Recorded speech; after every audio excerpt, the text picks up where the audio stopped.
high-functioning autistic, which means he's got a very specific way of talking. Satara found him easily, but he wasn't at all what we expected. When you get down to pure coding, Josh operates on a higher level than the rest of us. We got to look at his CTOS profile, and all kinds of nasty flags popped up. Emotionally challenged, unstable, even a low mental maturity score.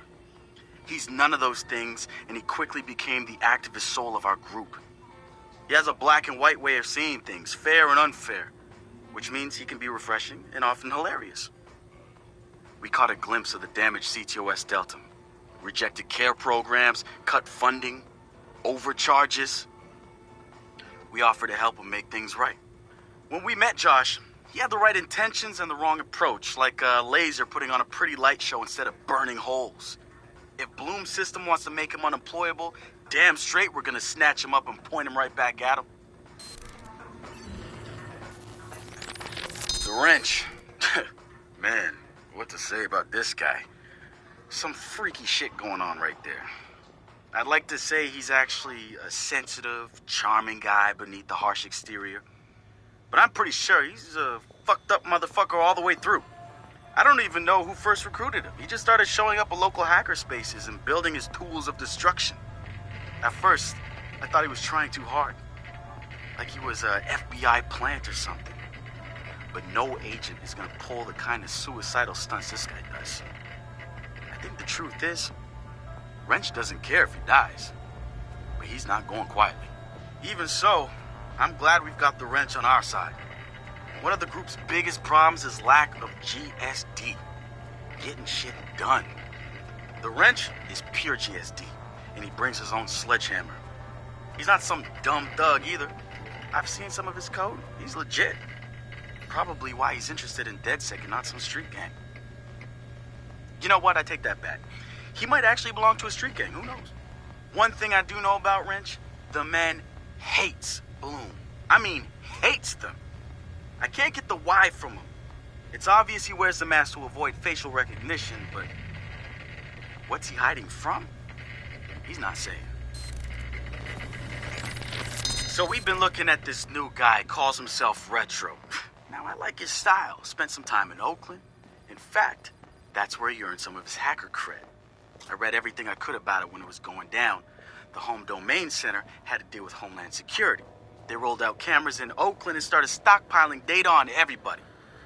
Somehow Retro got targeted by the thing and profiled him based on his computer skills and marked him as a prime suspect in the local high-tech robbery.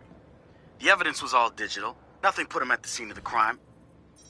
And the case was a shit show, full of quotes from people who didn't know anything about technology, lies everywhere, false flags and fear-mongering. They weren't about to admit to a flaw in their system. Retro got lucky. He got a judge that decided not to throw the book at him. So he ended up with community service. He says it wasn't a big deal because he got to work with kids. Taught them the truth about the system in place. Probably the best lesson they The app's downloaded and I'm in the park. What am I testing? Start profiling things around you. People, devices. See what you can pull from them. That's what helps us figure out our next ops. And running ops that are important to people is how we get them interested in DedSec. The more followers download our app, the more intel we get.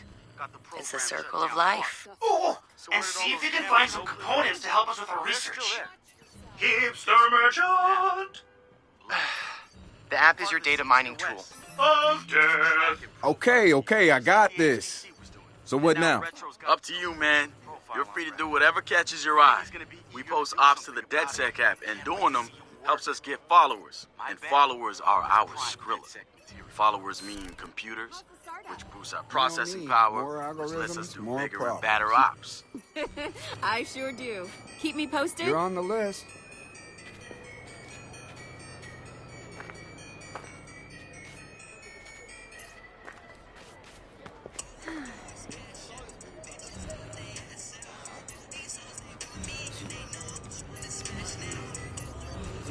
Seems cool.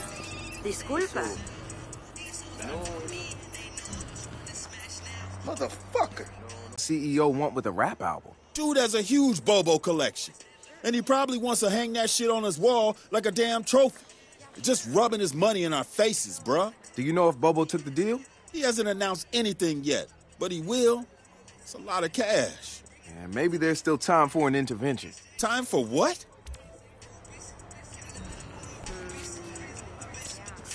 I assume you guys have heard of Gene Carcani? He's the shit sack who's on TV laughing about how he's raising the price of leukemia medicine. Yeah, the most hated man in America? Yeah, why do you ask? Guy's a huge Bobo Dakes fan.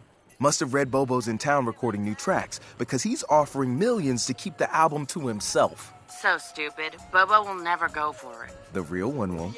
So we're gonna do it for him. I'm gonna visit Bobo and see if I can borrow some of his new tracks as proof that we're legit. How do we contact Carcani? I need you guys to run through interviews, podcasts, whatever. Find me some usable lines. We're gonna make a soundboard. Ooh, I love this.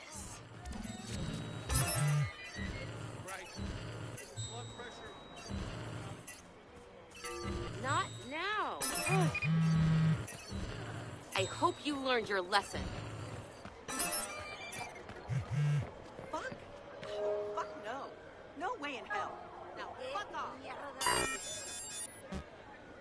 Serious? Julio got in, ese. You heard they were looking for halcones. No, fool, not a real bird, man. Qué bonito tan lindo.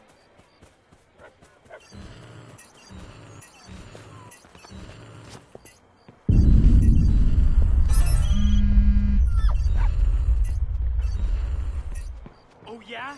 Oh, yeah? Sure. Yeah, sure.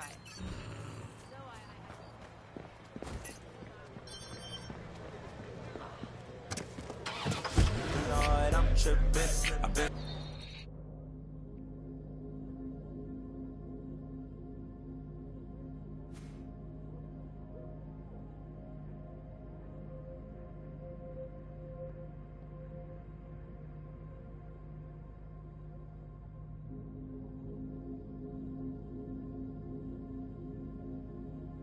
Smoking and sipping, I'm fooling around with two, but I never met them.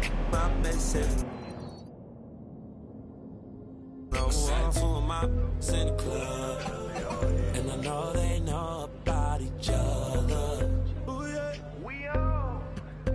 I think these trying to set me up. Maybe I'm just paranoid.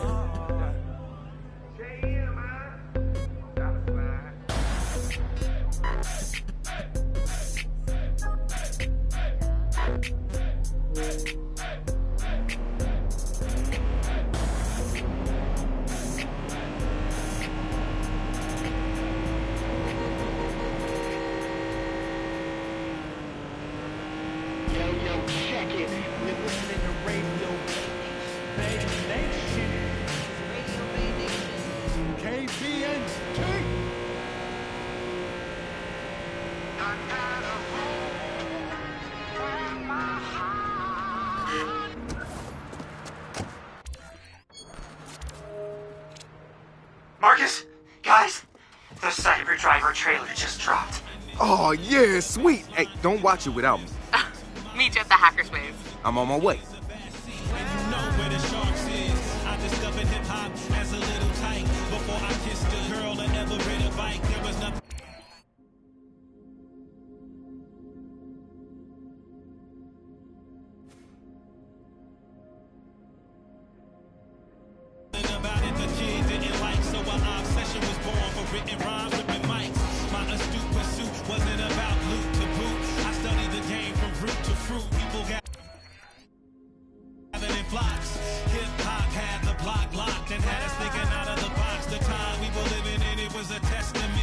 Before the corporation would invest in it, and now they got it brand new.